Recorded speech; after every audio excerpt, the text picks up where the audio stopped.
jeu en lui-même. Et puis je me suis dit qu'il y avait plus original à faire et plus intéressant même.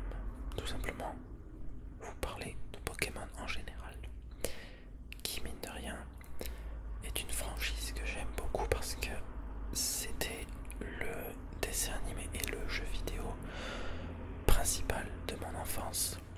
Alors en termes de jeux vidéo, j'en ai joué, j'ai joué à beaucoup de jeux vidéo, pas seulement à Pokémon durant mon enfance, mais c'est vrai que c'est une bonne partie de mon enfance qui a été bercée par Pokémon.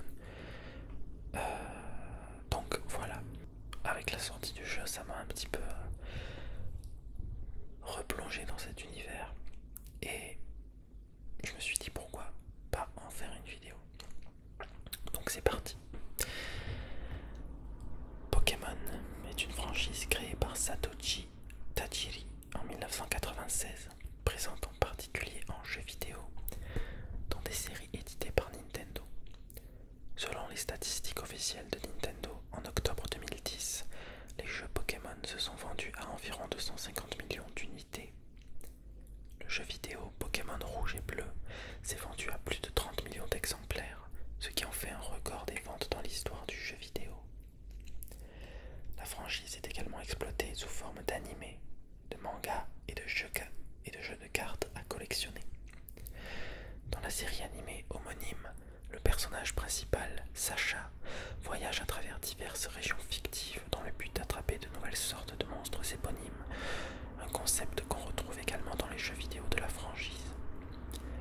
Pokémon a eu un impact culturel très important dans les pays où il a été introduit, dont le Japon, les États-Unis, le Canada, la France et d'autres pays européens. Le nom Pokémon est issu de la contraction de la romanisation du japonais Pocket Monsters. Le terme Pokémon, en plus de référer à la franchise Pokémon elle-même, réfère aussi collectivement aux 721 espèces fictionnelles réparties en 6 générations Pokémon. Pokémon est identique au singulier et au pluriel, comme dans chaque nom d'une espèce. Il est grammaticalement correct de dire un Pokémon et de nombreux Pokémon sans S, ainsi que un Pikachu et des Pikachu, sans S toujours. Concept. Dans l'univers des Pokémon, les animaux du monde réel n'existent pas, ou très peu. Le monde est peuplé de Pokémon, des créatures qui vivent en harmonie avec les humains, mais possèdent des aptitudes quasiment impossibles pour des animaux du monde réel, tels que cracher du feu comme Dracofeu, ou encore générer de grandes quantités d'électricité comme Magnéti. Chaque sorte de Pokémon possède un nom qui peut à la fois être utilisé pour parler de Pokémon individuels. Alors du coup, faut pas faire la liaison de Pokémon individuels ou de l'ensemble des Pokémon de la même sorte. Certains Pokémon dits légendaires sont les seuls représentants de leur sorte et dans les jeux récents sont des entités incarnant une puissance naturelle. Dans la série animée, les Pokémon ne peuvent prononcer en règle générale que leur nom, mais il existe quelques cas rares où des Pokémon ont appris un langage humain. Des humains utilisent ces aptitudes dans leurs activités professionnelles. Ainsi, les caninos de l'agent Jenny l'aident à poursuivre les criminels. Certains dressent les Pokémon pour organiser des combats entre eux, transportant généralement les Pokémon dans des Pokéballs, des balles compactes où un Pokémon peut être contenu. Ces dresseurs Pokémon voyagent à travers le monde dans le but d'attraper le plus grand nombre de Pokémon, puis éventuellement devenir maître Pokémon, un titre donné aux dresseurs ayant battu le maître de la ligue. Certains dresseurs enregistrent les informations des Pokémon qu'ils ont capturés ou observés dans un Pokédex, un appareil électronique qui répertorie et affiche les informations sur les différents Pokémon. À partir de l'âge de 10 ans, il est possible de commencer son apprentissage de dresseur en recevant une licence de la Ligue Pokémon. L'apprentissage consiste à partir capturer des Pokémon dans leurs habitats naturels, puis à les entraîner au combat. Les matchs Pokémon consistent en combats entre les Pokémon de deux dresseurs et se terminent quand tous les Pokémon de l'un d'entre eux sont KO. La mort des Pokémon est donc évitée et les Pokémon peuvent être soignés au centre Pokémon, un bâtiment où les infirmières guérissent les Pokémon blessés. Pour participer à des compétitions, les dresseurs peuvent se déplacer aux différentes arènes Pokémon où un badge leur est offert s'ils sortent victorieux d'un match contre le champion d'arène. Après avoir gagné tous les badges de la région, un dresseur peut partir au siège de la Ligue Pokémon pour affronter 4 dresseurs d'élite, souvent appelés le Conseil des 4. Ce n'est qu'après avoir battu ces 4 dresseurs que le dresseur peut affronter le maître de la Ligue. Type et évolution. Il existe 18 types. Normal, feu, eau, plante, électrique, combat, poison, sol, vol, psy, roche, spectre, dragon, ténèbres et acier. J'en ai oublié d'autres. Ça fait pas 18. Glace, insecte et fée. Chaque Pokémon possède un ou deux types qui conditionnent la plupart de ses attaques et caractérisent ses forces et ses faiblesses vis-à-vis des autres types, organisés comme le pierre-feuille-ciseau pour équilibrer les combats. De nombreux Pokémon se transforment en une nouvelle sorte. Ce phénomène est appelé une évolution. Une évolution, après avoir atteint un certain niveau d'expérience ou d'autres critères plus complexes, tels que des objets ou des échanges. Cela leur donne souvent de meilleures statistiques de combat et parfois un nouveau type. En tout, un Pokémon de base peut évoluer au plus 2 fois. Quelques Pokémon peuvent évoluer en plusieurs Pokémon différents, l'archétype de ces Pokémon étant Evoli. Les types acier et ténèbres apparaissent dans la deuxième génération, de même que le type fée apparaît dans la 6e génération. Toutefois, des Pokémon des générations antérieures se sont vus attribuer ces types, tels que Magnéti, créé dans la première génération en tant que type électrique, qui est ainsi du double type électrique et acier à partir de la 2e génération. Historique. Genèse. Pokémon est issu de l'imagination du développeur japonais Satoshi Tajiri. Celui-ci se serait inspiré de l'élevage de criquets qu'il faisait pendant son enfance. Ces insectes destinés à concourir dans des courses lui auraient donné la certitude que les criquets les plus vieux étaient plus expérimentés, gagnaient donc plus de courses et voyaient donc leur valeur vénale augmenter lors d'un échange. Première génération. Principaux médias, bleu et rouge, jaune, Stadium et cycle 1 de la série animée. Les premiers jeux vidéo Pokémon Pocket Monsters vert et rouge sortent sur Game Boy en 1996, exclusivement au Japon sous le nom de Pocket Monsters. Il devient rapidement très populaire au Japon, se vendant à plus de 10 millions d'exemplaires. Une série animée et un jeu de cartes à collectionner sont alors créés. C'est pendant cette période de succès local que la contraction Pokémon venant de Pokéto Monster devient courante. 2 ans plus tard, les jeux vidéo Pokémon rouge et bleu sortent aux États-Unis, aux côtés de la série animée diffusée sur le programme télévisé Kids WB du CW Television Network, et une version du jeu de cartes à collectionner sort en anglais. Les versions rouge et bleu se vendent très bien, battant tous les records de vente avec plus de 30 millions d'exemplaires. La série animée, quant à elle, aide la chaîne de télévision à grimper dans les classements, au point que Warner Bros. Pictures sort un long métrage animé au cinéma l'année suivante, en 1999. Avec 163 millions de dollars de recettes, Mewtwo contre-attaque est l'animé ayant eu le plus de succès au box-office. Donc, rapidement, petit aparté, la première génération, c'est celle que je connais le mieux. C'est celle avec laquelle j'ai bien évidemment commencé Pokémon, avec laquelle j'ai grandi. J'étais allé voir le film Pokémon avec Mewtwo au cinéma. Ma grande sœur m'y avait amené. Je me rappelle juste qu'elle n'avait pas du tout aimé, et que moi j'avais beaucoup aimé. Je me rappelle particulièrement d'une scène vers la fin du film, que tout le monde connaît sûrement, mais que je ne vais pas spoiler, mais qui est une scène très émouvante. Voilà, je pense que tout le monde saura de quelle scène je parle si vous avez vu ce film.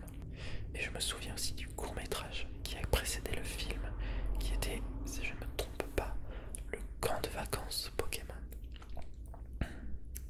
Et j'ai hâte en fait de revoir ce film, puisque depuis la sortie du jeu Pokémon Go, je me suis remis à regarder la saison 1 de la série animée, et qui ma foi me replonge énormément dans de vieux souvenirs, et j'aime beaucoup ça. Je la regarde tout simplement parce que j'ai vu que les 50 premiers épisodes sont disponibles sur Netflix. Donc voilà. Deuxième génération. Principaux médias, or et argent. Stadium 2. Cycle 1 de la série. Alors, ce qu'ils appellent le cycle 1, est-ce que c'est la saison 1 ou est-ce que c'est plus que ça? Non, c'est les 5 premières saisons, de 97 à 2002.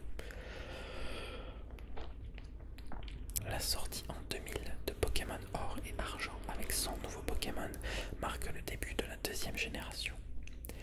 Ces deux nouvelles versions, sorties sur Game Boy Color, incorporent des nouveautés comme une centaine de nouvelles variétés de Pokémon, une nouvelle carte et un nouveau scénario. Leur parution est précédée de la sortie du film Le pouvoir est en toi, qui rapporte 133 millions de dollars. En 2001, la série animée Pokémon reste la série télévisée préférée des enfants dans de nombreuses catégories, dont les enfants de 2 à 11 ans et Kids WB est le programme télévisé numéro 1 des enfants. Malgré le succès de l'anime et de la nouvelle génération de jeux, la franchise perd de la popularité. Les films La Voix de la Forêt et le héros Pokémon ne rapportent qu'1 million de dollars et 700 000 dollars respectivement. Troisième génération. Principaux jeux, Ruby et Saphir, Rouge Feu et Vert Feuille, Colosseum et XD, cycle 2 de la série.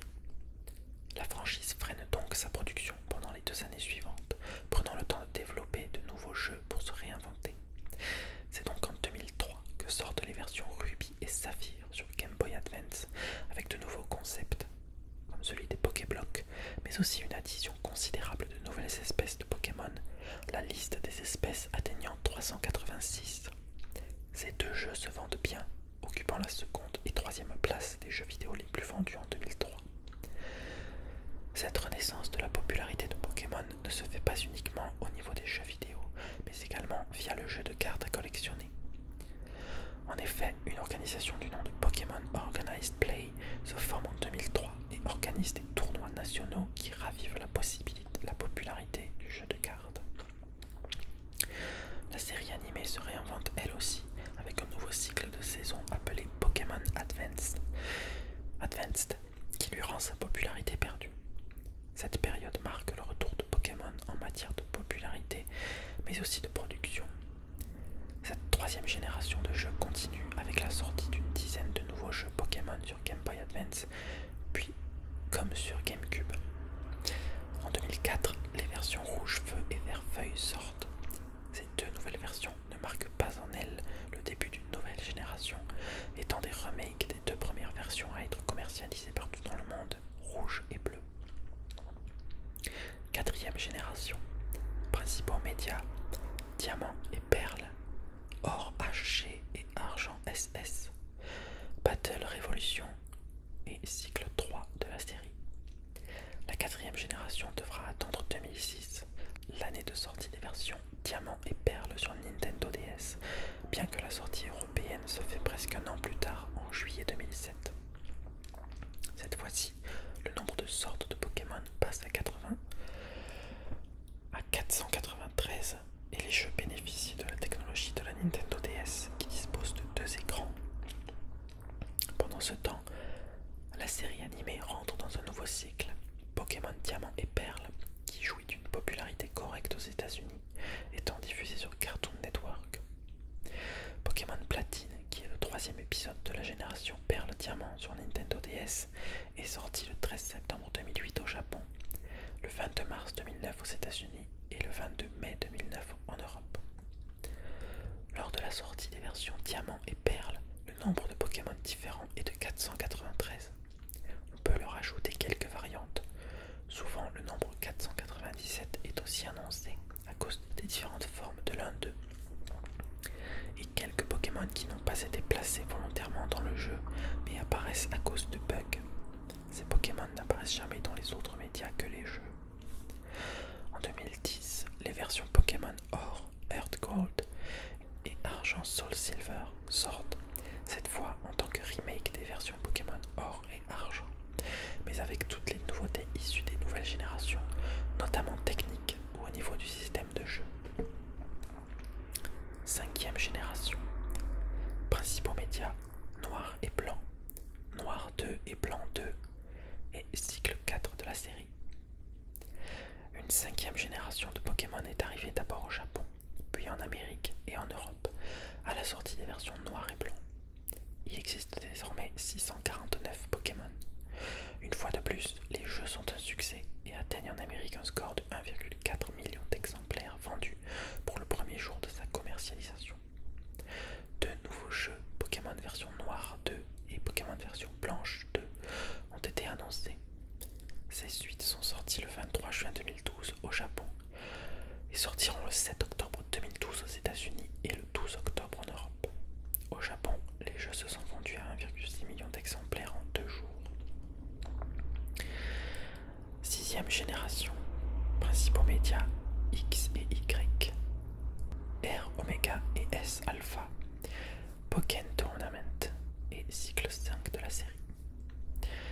Le 8 janvier 2013, Game Freak a annoncé l'arrivée d'une 6e génération dont les jeux Pokémon X et Y sortiraient mondialement en octobre de la même année 2013.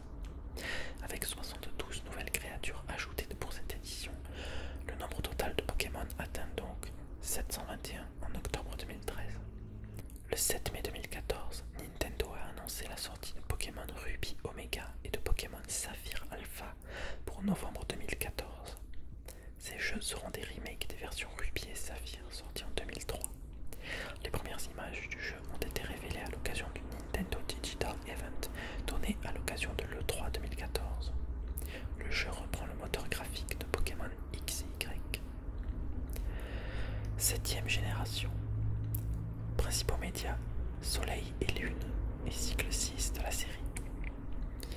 La 7e génération est annoncée le 26 février 2016 de Pokémon Soleil et Pokémon Lune qui sortira le 23 novembre. L'histoire se passe à Alola, une région inspirée d'Hawaï. Médias. À l'origine, la franchise était uniquement 2 jeux sortis au Japon. Elle s'est également exploitée sous forme d'anime, de manga et de jeux de cartes à collectionner. Quel que soit le support, le concept reste toujours le même. Jeux vidéo. La série de jeux vidéo Pokémon, commencée en 1996 au Japon avec Pocket Monsters, contient à ce jour près d'une 60aine de jeux sortis sur Game Boy, Game Boy Color, Nintendo 64, Game Boy Advance, GameCube, Wii, Nintendo DS, Nintendo 3DS et Wii U. Le premier duo de jeux Pokémon Rouge et Pokémon Bleu a été vendu à plus de 30 millions d'exemplaires, ce qui en fait à l'époque la 2e meilleure vente. L'idée d'un jeu en ligne massivement multijoueur a été évoquée en 2009. Néanmoins, Junichi Masuda rappelle que l'échange est un concept central de Pokémon. Donc, quand vous faites un échange, vous rencontrez un ami et décidez de quel Pokémon se donner réciproquement. Il faut mettre l'accent sur la communication réelle entre les joueurs. Vous ne vous voyez pas quand vous êtes tous deux en ligne, ce qui est incompatible avec le MMO. En octobre 2010, selon les statistiques officielles de Nintendo, la série de jeux vidéo s'est vendue à 215 millions d'exemplaires à travers le monde. En juillet 2016 sort le jeu Pokémon Go sur smartphone et tablette tactile. Il propose un gameplay adapté au mobile et basé sur une architecture massivement multijoueur. Le jeu demande aux joueurs de rechercher des Pokémon dans le monde réel à l'aide de la géolocalisation. Une fois trouvés, ceux-ci apparaissent sur l'écran en réalité augmentée. Le succès de ce jeu est phénoménal et planétaire. En quelques jours, le jeu devient l'une des applications les plus utilisées, dépassant par exemple le nombre d'utilisateurs quotidiens actifs de Twitter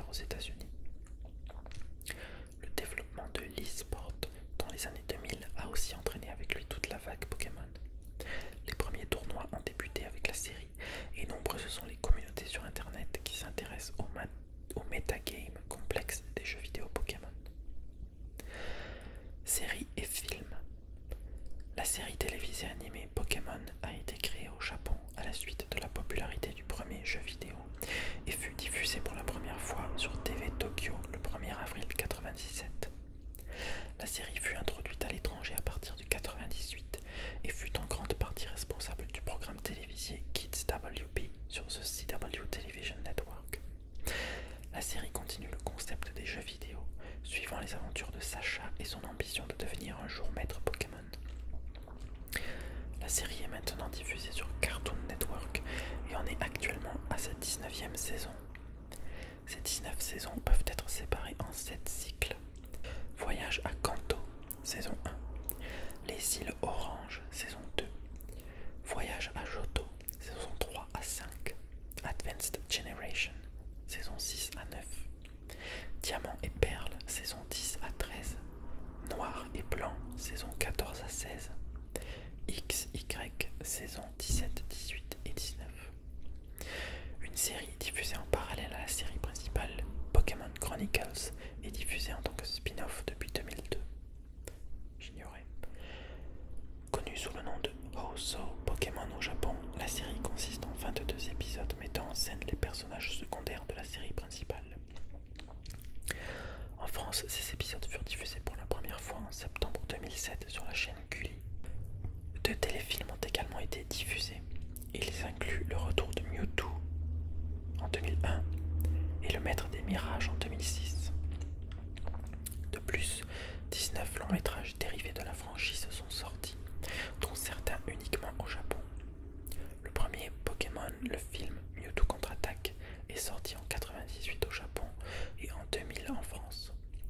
Celui-ci fait 2 224 456 entrées au cinéma en France. Tout comme la série animée, les films racontent les aventures du dresseur Sacha et de ses compagnons. Alors je ne veux pas me tromper, mais il me semble que toutes les saisons de l'animé ne sont pas autour de Sacha. Je crois que vers le milieu, on change de héros. Et les nouvelles saisons, par contre, on est revenu sur Sacha, je crois. Mais ça reste à confirmer. Voilà. Cartes à jouer et à collectionner. Le jeu de cartes à collectionner Pokémon a été créé par Tsunekatsu Ishihara, propriétaire de Créature, à la suite du succès de Pocket Monsters en 1996. Le jeu de cartes a été exporté avec les autres jeux et la série à l'étranger à partir du début 1999 et a été édité par Wizards of the Coast. Après la sortie de Pokémon Ruby et Saphir, Nintendo a récupéré la propriété des cartes et commencé à se charger de la distribution à travers sa société The Pokémon Company. Le jeu de cartes Pokémon est pratiqué dans de nombreuses conventions et tournois au Japon, aux États-Unis et en Europe. En 2007, un jeu de figurines à jouer et à collectionner a été lancé et accueilli avec enthousiasme par les fans américains. Manga. Depuis ses débuts, la franchise Pokémon s'est déclinée en de nombreux mangas qui adaptent de manière plus ou moins libre l'univers du jeu vidéo ou du dessin animé. Ils sont publiés au Japon par Shogakukan et traduits en anglais par Viz Media et Chuangyi. 2 séries se distinguent par leur longévité puisqu'originellement parues à l'époque de Pokémon Rouge et Vert, elles continuent à être publiées lors de la sortie de Pokémon Noir et Blanc. D'une part, Pocket Monsters de Hanakubo Kosaku est une série humoristique assez éloignée de l'intrigue classique de Pokémon, mettant en scène un dresseur du nom de Red et ses 2 Pokémon, un Mélofée, grossier et insupportable, et un Pikachu. La série est extrêmement populaire au Japon, où les ventes atteignent 3 millions d'exemplaires.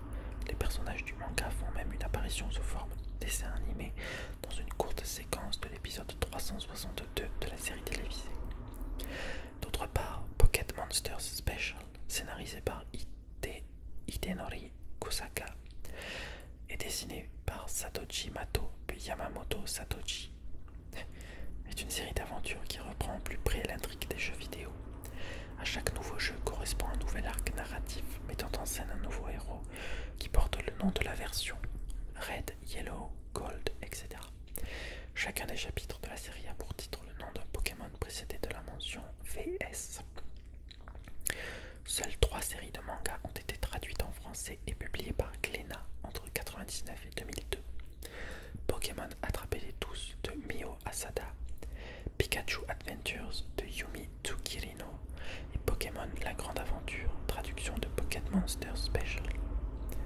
En 2011, la maison d'édition Kurokawa a repris l'édition de la série Pocket Monsters Special avec l'arc Pokémon Noir et Blanc, avant de publier les arcs Rouge, Bleu et Vert, Jaune ainsi que Ruby et Saphir en 2014.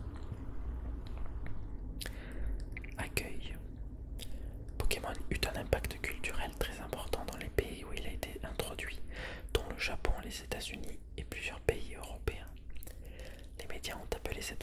qui envers les Pokémon la Pokémania. Pokémon est un exemple type de la mondialisation par les Japonais dans l'industrie vidéoludique. Marketing. Bien que Satoshi Tajiri soit considéré comme le créateur des premiers jeux, Tsunekatsu Ishihara des studios Creatures est souvent vu comme l'homme derrière la stratégie marketing des médias Pokémon. Pocket Monsters, sorti au Japon en 1996, avait d'abord reçu peu d'attention, mais a grandi en popularité grâce au bouche à oreille. Le jeu était vendu en deux versions, rouge et vert. Certaines sortes de Pokémon n'étant disponibles que dans une des versions, le joueur se voit obligé d'échanger avec un joueur ayant l'autre version, ce qui ne pouvait être fait qu'avec le câble Link vendu séparément. Les produits dérivés prennent rapidement une importance majeure pour la licence. Pour promouvoir les jeux, Nintendo s'arrange avec Shogakukan pour que des mangas reprenant l'univers du jeu vidéo paraissent dans le magazine Koro Koro, lu à l'époque par environ un enfant japonais sur 4. Certaines de ces bandes dessinées furent traduites en anglais et vendues en Amérique du Nord. Shogakukan créa également la série animée qui, grâce à sa popularité au Japon, augmenta les ventes des jeux. Des longs métrages, des CD, des cassettes et autres produits dérivés furent vendus en parallèle à la série, et la franchise Pokémon se réserve tous les droits de sa marque de commerce. La licence pour le jeu de cartes à jouer Pokémon Trading Card Game est concédée à Wizards of the Coast, leader mondial dans le domaine. Ce jeu fait appel à la fois au concept de collection et de duel présent dans les jeux vidéo et incite le client à s'acheter de nouveaux paquets en incluant une carte puissante dans chaque paquet de 10 cartes. Lors de la sortie de Pokémon Rouge et Bleu en Europe en octobre 1999, les produits dérivés représentaient un chiffre d'affaires mondial de 4,5 milliards de dollars, soit le triple de celui des jeux vidéo, alors que ces recettes ne représentent généralement que 50% du chiffre d'affaires pour un autre jeu. En 1999 et 2012, en France, la franchise Pokémon rapporte un chiffre d'affaires sillonnant de 40 et 90 millions d'euros selon les années. A l'origine, Nintendo avait des craintes quant au succès de Pokémon aux États-Unis, notamment à cause de différences culturelles. Étant donné que Pokémon n'était pas seulement une série de jeux vidéo, mais un phénomène culturel, son implantation en Amérique du Nord fut planifiée minutieusement. Bien que les décisions majeures eurent lieu en 1997, les plans concrets d'adaptation culturelle et linguistique furent mis au point au début de 1998. Pikachu étant un personnage clé de l'image de la franchise, son nom original fut utilisé dans tous les marchés, tandis que la majorité des autres noms furent traduits. C'est pendant cette arrivée aux États-Unis que la franchise commença à utiliser officiellement le terme Pokémon, ayant utilisé Pocket Monsters auparavant. L'utilisation d'un accent aigu sur le E, présent dans tous les pays utilisant l'alphabet latin, indiquait que la voyelle devait être prononcée, mais les anglophones eurent du mal à savoir quelle était sa prononciation exacte. La série, quant à elle, a été traduite et éditée pour l'alléger de connotations japonaises. Contrairement au Japon, la stratégie employée aux États-Unis consistait à sortir les jeux vidéo, la série et les autres produits dérivés simultanément, et de promouvoir la franchise en général plutôt que des produits individuels. La série fut lancée aux États-Unis le 9 septembre 1998, suivie par les jeux vidéo le 28 septembre. Le phénomène gagna rapidement l'Amérique avec le slogan Gotta catch 'em all, traduit en français par Attrapez-les tous. Une stratégie semblable fut employée un an plus tard lors de la sortie de Pokémon Rouge et Bleu en France, avec la mise en avant des produits dérivés lors d'une campagne de communication de grande ampleur qui coûta quelques 20 millions de francs, 3 millions d'euros, à Nintendo. Impact culturel. Pokémon eut un impact culturel très important dans de nombreux pays où il fut importé. Au Japon, Pokémon devint populaire, vendant plus d'1 million d'exemplaires de Pocket Monsters en 1996, sans que Nintendo ait eu besoin de financer sa publicité.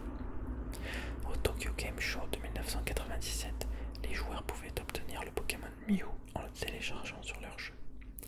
La file d'attente était de 4 km et certains campèrent devant le salon. En arrivant aux États-Unis, les versions rouges et bleues se vendirent à plus de 200 000 unités en 15 jours, puis continuèrent à se vendre à une moyenne de 800 000 unités par mois. Ces deux versions devinrent les jeux vidéo les mieux vendus par Nintendo, puis les jeux les mieux vendus dans l'histoire du jeu vidéo.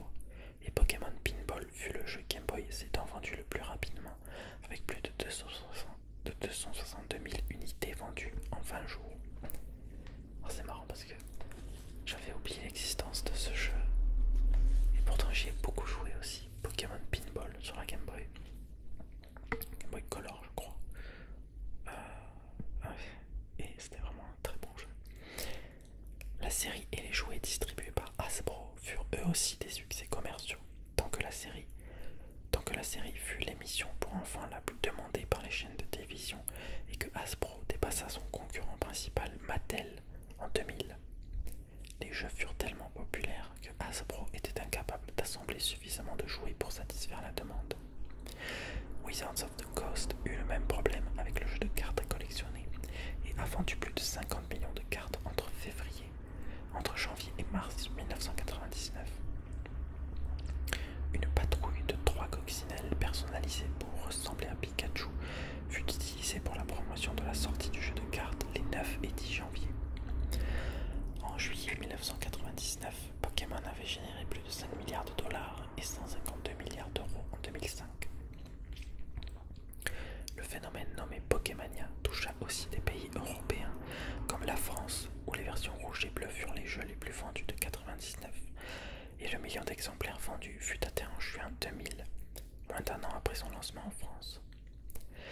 La série animée fut l'émission pour enfants la plus regardée dans plusieurs pays, dont les États-Unis, l'Australie, le Japon et le Canada. Après son arrivée en Europe et aux États-Unis, Pokémon s'affirma en tant que phénomène culturel majeur, apparaissant dans la version américaine et française de Qui veut gagner des millions ou encore dans South Park. Divers produits dérivés furent vendus, dont des chewing-gums, des bonbons, des vêtements, des porte-clés et des stylos. All Nippon Airways exemplifia aussi l'importance du phénomène en peignant des Pokémon sur 9 Boeing 747. La rivalité de la franchise Digimon a été marquée avec celle des Pokémon durant sa sortie. Décrit comme l'autre Mon par Juan Castro d'IGN, Digimon n'avait pas eu le même succès international que celui des Pokémon, mais la franchise possède cependant un très large nombre de fans à travers le monde.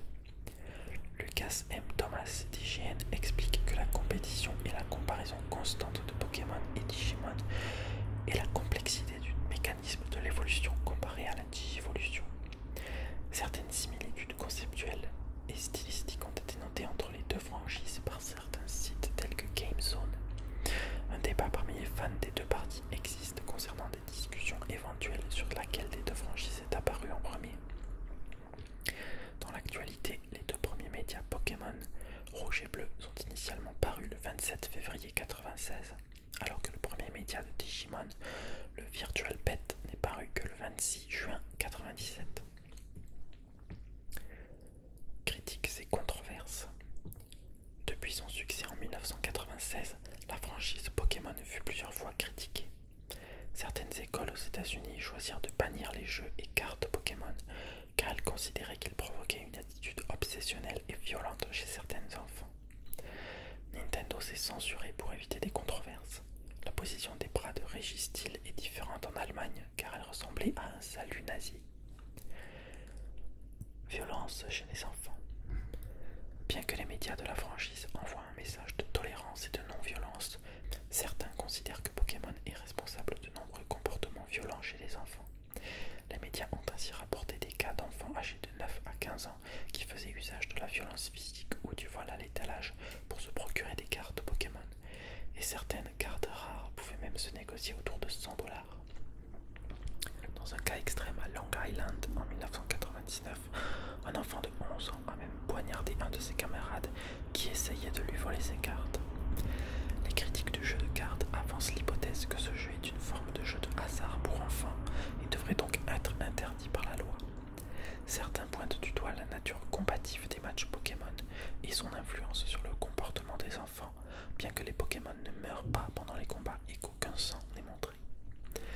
Les jeux vidéo et la série animée n'ont pas été liés à des violences particulières, bien qu'un homme en Caroline du Nord ait agressé agresser un employé de Burger King car il n'avait pas reçu de jouet Pokémon avec son repas. Épilepsie photosensible. Ah, je sais déjà de quoi ça va parler. Le 16 décembre 1997, un épisode de la série animée fut diffusé au Japon et provoqua des malaises et convulsions chez plus de 700 personnes, principalement des écoliers. Plus de 200 personnes restèrent hospitalisées pendant plus de 24 heures pour cause de symptômes épileptiques. Les symptômes présents étaient ceux d'une crise d'épilepsie ainsi que ceux d'une hystérie collective. Après investigation, il s'est révélé que ce qui avait déclenché ces symptômes était une scène de l'épisode où un éclair clignotant en rouge et en bleu apparaissait pendant 5 secondes lors d'un combat entre Pikachu et Porygon. L'épisode fut banni au Japon et dans le reste du monde et marque la dernière apparition de Porygon dans la série animée. Porygon en français. Il n'a jamais été prévu de diffuser l'épisode en dehors du Japon. Cependant, le titre de l'épisode en question, Tenosenji Porygon, a été traduit en français par le soldat virtuel Porygon. A la suite de cela, Pokémon n'a pas été diffusé durant 1 an. Utilisation du swastika. Un swastika, symbole de fortune en Asie, mais symbole du nazisme en Occident à l'envers. Lors de la sortie de la franchise en Occident, la présence du manji sur une carte japonaise du Pokémon Trading Card Game a été à l'origine d'une controverse, notamment avec la communauté juive. En effet, ce symbole évoquait directement le swastika, surtout connu en Occident pour son utilisation par les nazis. Ce symbole avait été incorporé uniquement dans les cartes japonaises, ne possédant pas la même connotation en Asie, et c'est par le biais de la vente illégale que ces cartes se sont retrouvées aux États-Unis. Nintendo a estimé qu'il s'agissait d'un problème culturel, le swastika étant utilisé en Asie comme symbole de bonne fortune par le bouddhisme. Critique religieuse. Pokémon a fait l'objet de condamnations des religieux fondamentalistes de diverses confessions qui le considéraient comme contraire à leur foi. Le fait que les Pokémon évoluent a notamment été visé par des religieux prenant une lecture littérale des textes religieux décrivant la création du monde et refusant la théorie de l'évolution. La manière dont les Pokémon se battent a aussi été corrélée avec le principe de survie du plus adapté. L'évolution des Pokémon est en fait une métamorphose, au même titre que l'enfant devient adolescent et l'adolescent un adulte. De plus, l'évolution au sens de la biologie est bien plus lente que toutes les utilisations de cette idée en science-fiction. Les critiques contre l'évolution des Pokémon sont même devenues un sujet de plaisanterie chez les adversaires des créationnistes. Certains groupes protestants ont vu dans Pokémon une inspiration satanique. Certains parallèles sont faits entre Pokémon et le satanisme, le paganisme ou encore l'occultisme. Des exemples sont l'utilisation de pierres magiques pour faire évoluer certains Pokémon, l'utilisation de symboles sataniques, comme la corna sur certaines illustrations, la récurrence de concepts issus de traditions asiatiques que certains groupes chrétiens considèrent comme des rites païens. Certains voient les Pokémon comme des démons invoqués par leurs dresseurs pour leur rendre des services. En Arabie Saoudite, une fatwa du grand moufti Abdulaziz ibn Abdillah Ali Shaikh, son nom entier, Abdulaziz ibn Abdillah Ali Shaikh, a interdit l'ensemble des produits Pokémon dans le pays en 2001. Il les assimile notamment à des jeux d'argent interdits par l'islam, les accuse de posséder les esprits des enfants, de promouvoir le darwinisme et dénonce la présence sur les cartes de jeu d'étoiles à 6 branches, symbole du sionisme international et de l'État d'Israël, et de croix sous différentes formes. À Oman, au Qatar, à Dubaï, en Jordanie, en Égypte, de nombreux guides musulmans ont déclaré que Pokémon était religieusement inacceptable, et des rumeurs dans de nombreux pays arabes affirmaient que Pokémon signifiait « je suis juif » en japonais. Plus généralement, beaucoup ont évoqué une conspiration juive. Et enfin, le Vatican a en revanche approuvé Pokémon via SAT2000, la chaîne de la conférence épiscopale italienne, comme un jeu qui stimule l'imagination des enfants et sans effet secondaire indésirable sur leur moralité, tout en étant basé sur des liens amicaux intenses. Pour une fois, ils ont raison. Et bien écoutez, voilà, c'est à peu près tout pour aujourd'hui sur Pokémon.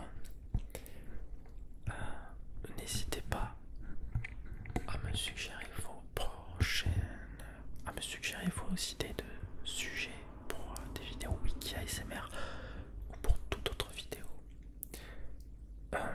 J'avais reçu une requête que je n'ai toujours pas faite qui serait de faire une wiki ASMR Game of Thrones. Je ne sais plus d'ailleurs si je devais la faire en français ou en anglais. Toujours est-il que ce sera fait prochainement. Je ne sais pas quand, mais ce sera fait plus ou moins tard.